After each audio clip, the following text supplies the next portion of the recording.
være sådan 12. Og så er der også et mod, hvor at, der er power, så du kan være sådan en magician. Hvor du så har nogle våben til at starte med, og jeg så kan vælge at blive en tank, så jeg har sygt meget liv. Og...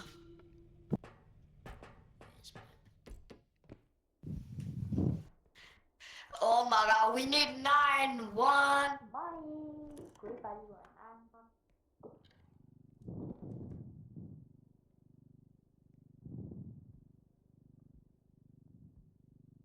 Stealth 100. Kom herover. Der er nogle money worth. Oh shit, lille barn. Ja, fuck det, Charlotte. Ikke når Rammer jeg den? Vel, mig det. Nej, jeg ramte ikke barnet. Men Valde, husk, når vi looter, så må vi ikke jump på hinanden og alt det der, okay? Okay. Weapon. Bonk! Hvorfor virker det ikke? Kom nu, sprøjt. We got the use. We got the use. Kom nu. Du bust? Sådan er. Jeg buster. Ja. Oh my, jeg kan ikke se en skid. Chug.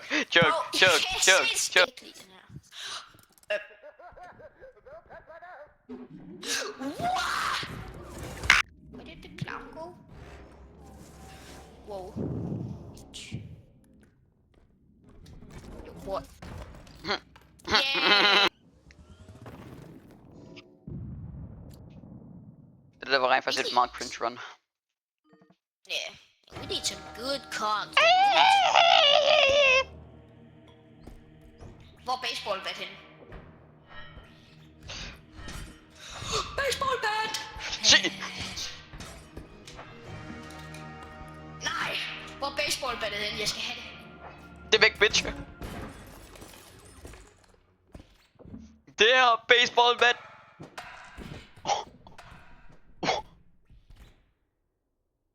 Kom.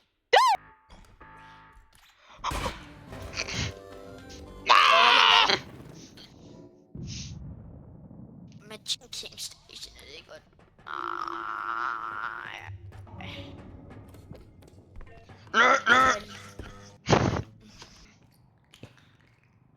Der er havenummer her. Nogen. Jeg kan ikke løbe.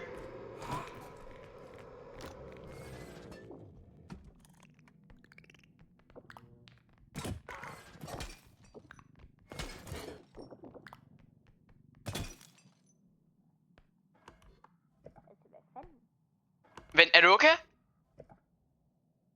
Nej. Var det spærm? Og flasken.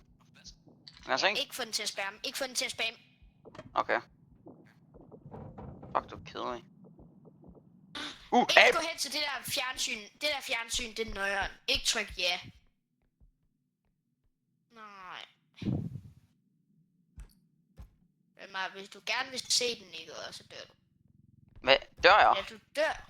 Nej, du dør ikke. Du får bare jumpscare. Okay. We're not pussies. We're men. We are the Vikings, that is why it is there. Det danske flag er også her. What? Passer med.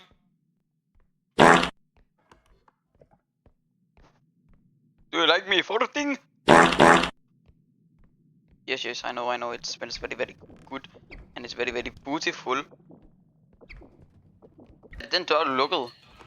Ja, den der dør, jeg har lukket derovre. Oh, fuck!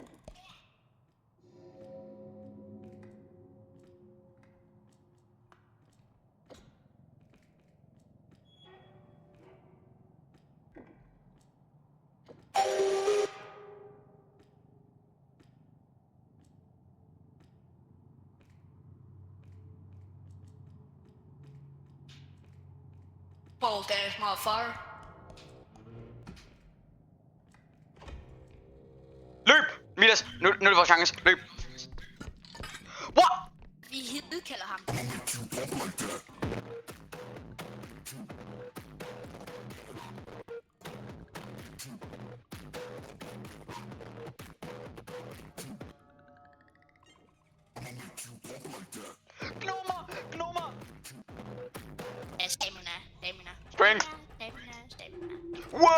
person. Den larmer, når den er bedst boosted version. No, jeg kan med mig.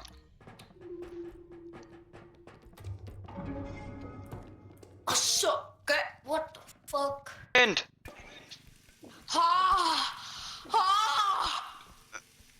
Ja.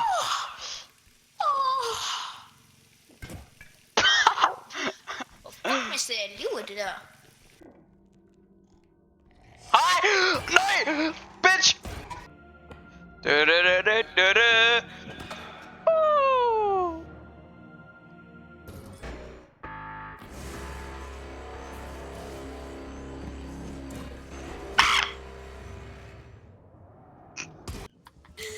God damn.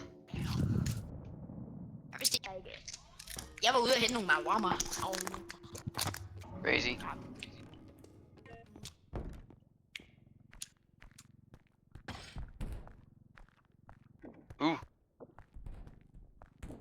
Handle.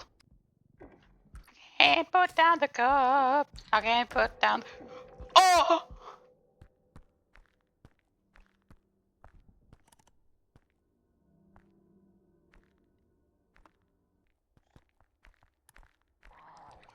Nej, jeg kan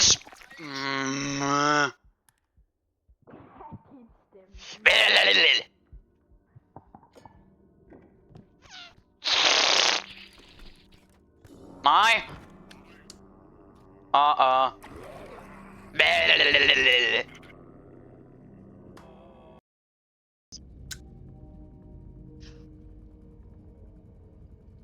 Wasa! Skibidi skibidi. Den skal ikke være sort. Damn. Er I klar? Wasa. Ja. Jeg ruller lige for mit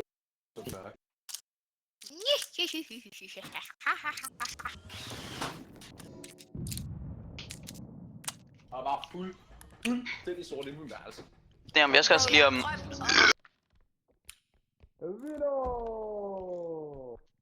Vino!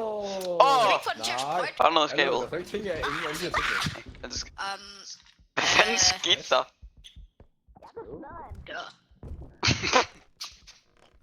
Hvordan blev man smadret af en dør? Froggy.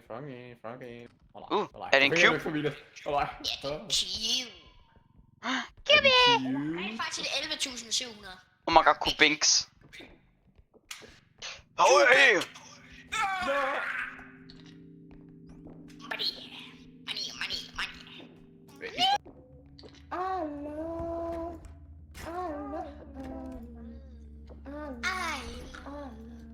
Vent du sig, jeg tror jeg rent faktisk, jeg har den musik.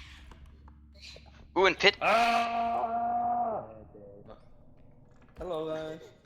Oh, baby. Dropkick! Get dropkick, bitch! Put den væk.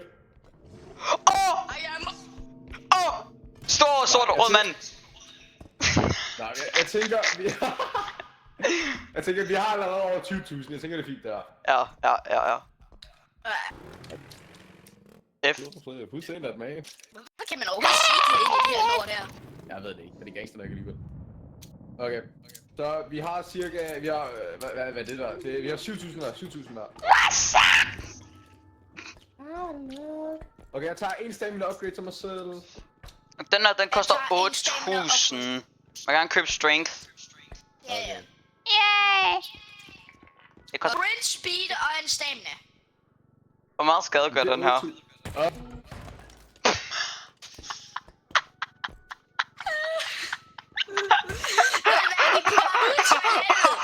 smadrer ud i toilettet.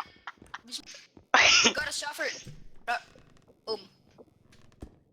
No. Get down there, boy. Get down there. What? Lad os købe en tråd. Det er så fast. Ja.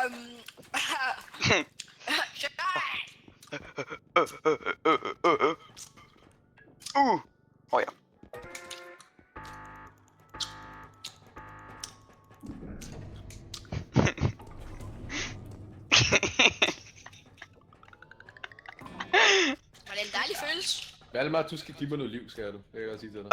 Okay. Bend over. Nå ja, det kan jeg ikke nu. Ja. Det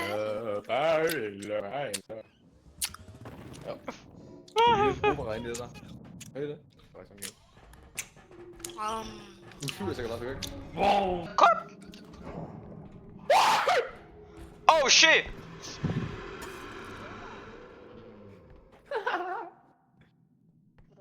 Mila så kogt. Hvad skete der? Oh shit. Jeg nej! Du er så ikke god, det er bare...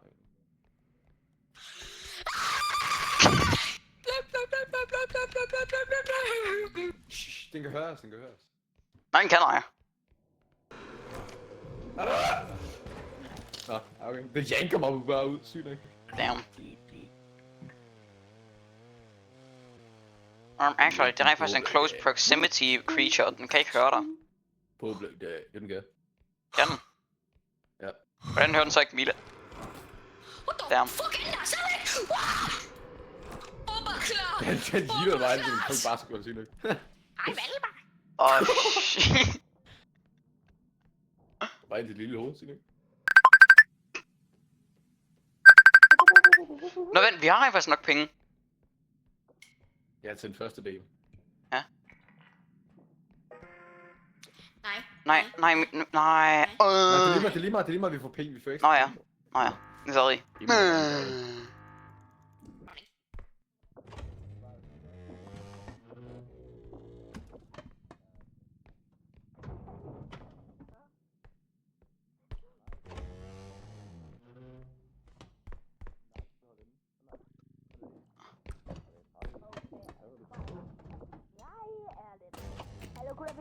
Healing. Loot!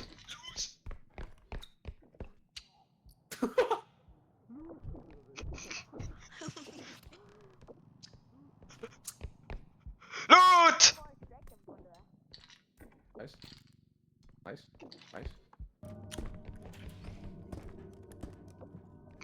Nej! Der er sygt meget loot her. Beskyt mig mod Fucking dumbass, man. Oh shit,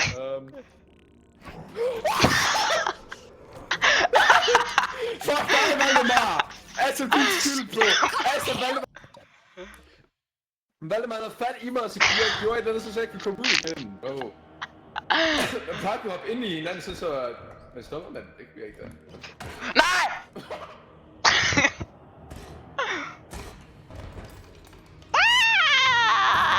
Fuck! Damn.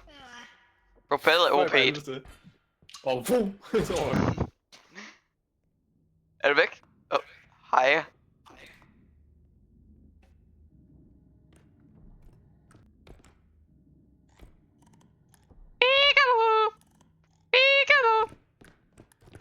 Kom nu, skyd på mig, tykke-sak. Åh! Ja, fuck, du er god. Den er ude på din spids, der ligner en klunk. Åh! Fucking dumbass, altså stor klunk for hovedet. Bare vent til at se en af vores hoveder, så ser han der til anden bagefter. Ellers er han klog at dø sammen. Så bør det være kloven, giver ham backshots.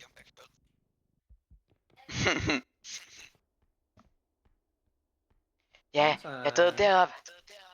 Ja! Where are you, I found you, Princess. I'm here, Princess. Uh-oh. Hvad sker der? Hvad? Nej, det er løgn. Fuck, skete der lige? Der stod lige... Hvad fuck? Åh, det er den der faldt. Kan du ikke lige gå væk med dig? Kan du ikke lige sætte dig der? Good girl. Ej, der er endelig. Boom! Big five, boom, boom, boom, boom. Au, fuckerne. Oh my god, buddy. Så er det vist station. Jeg vil gerne være en tank. Vi kan bare vente, indtil han går tilbage her jo. Nej. Nej, så har vi 13.000 til hinanden. Så tager en stamina upgrade. Nå, han er tilbage. Hvor meget har vi så? Ej, flot.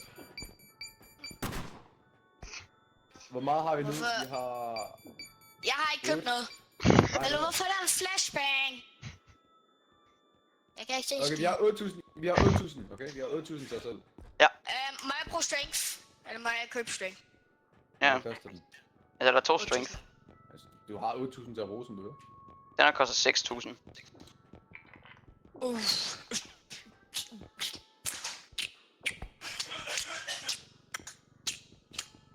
Vi kan godt komme derop, jo. Man kan jo godt komme derop, Vilas. Ja, min shrink. Der er ikke noget deroppe andet end en granat, der koster 3.000. Jeg har stadig 2.000 til overs.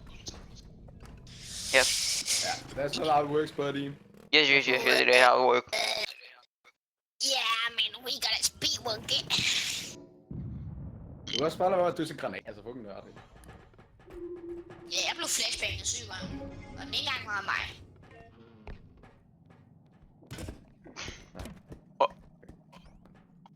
Hvad fuck?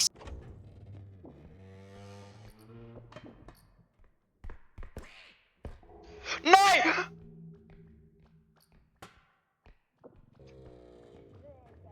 Nej!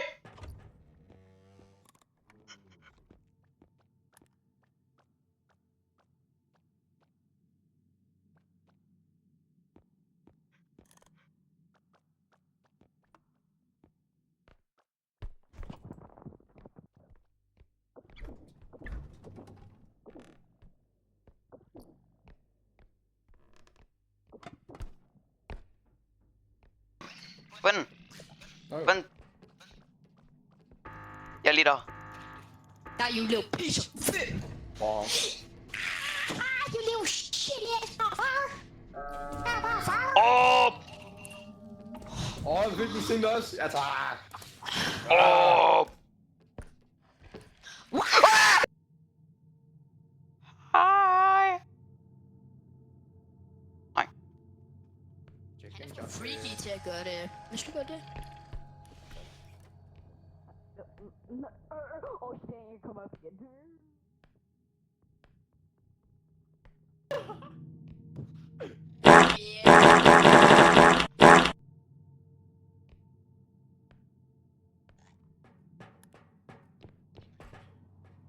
Åh! Rope? Nej. I am stiv. Jeg er stiv. Ses.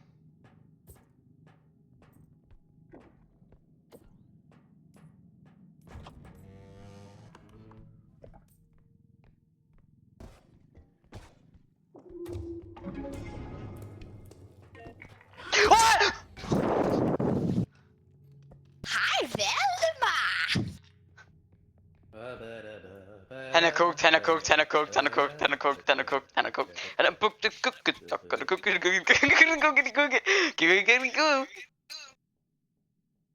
Jeg snakker ind på Discord, så... Chicken jockey!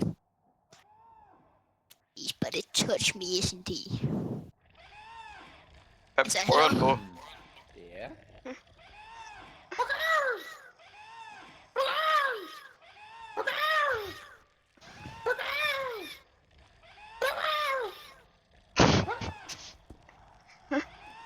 Sådan! Oh fuck, nej! Vilas! Ja, jeg vil Vilas! Hvad?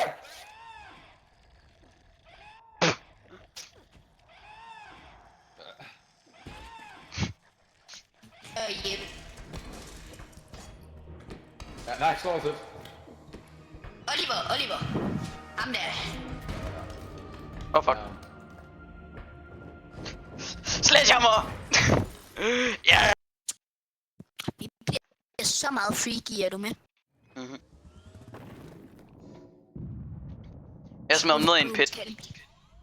Ja, ikke smid. Nå, det kan vi ikke. Eller jo. Han er der stadigvæk. Nej, han er gået ned, når jeg kan høre det. Throw him in. Giv mig. Giv mig! Okay, you touch him.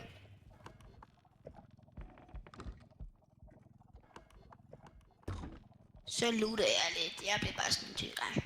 Han er mading til monstrene, hvis de kommer op. Er der kun 4 rum? Til ham.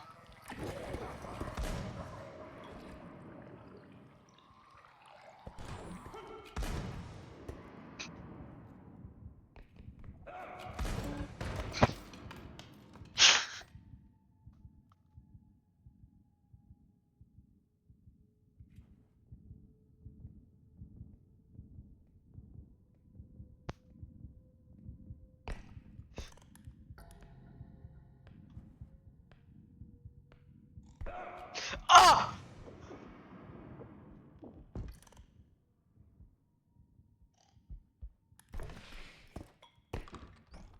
Dum blind mand.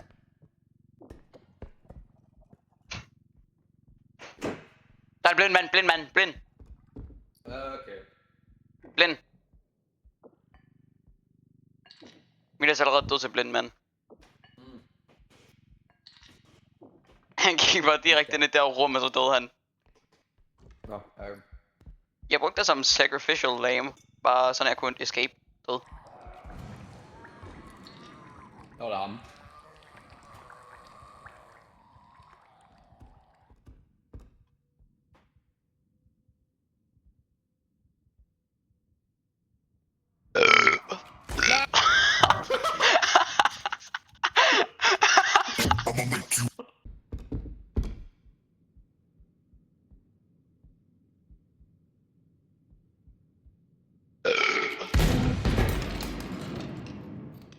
What the fuck?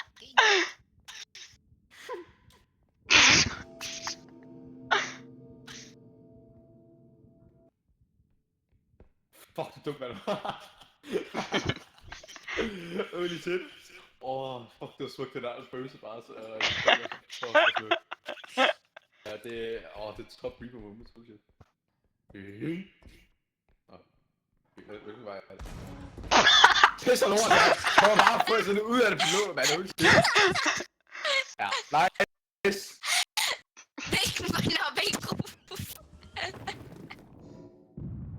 Fuck, det er lort. Han ventede bare på det perfekte. Men der bare sådan.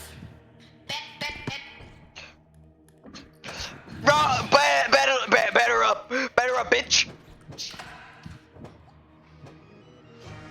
Ah! Nej! Batter up! Ah! Oh.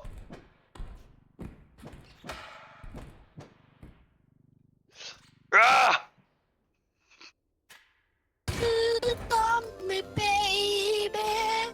I am still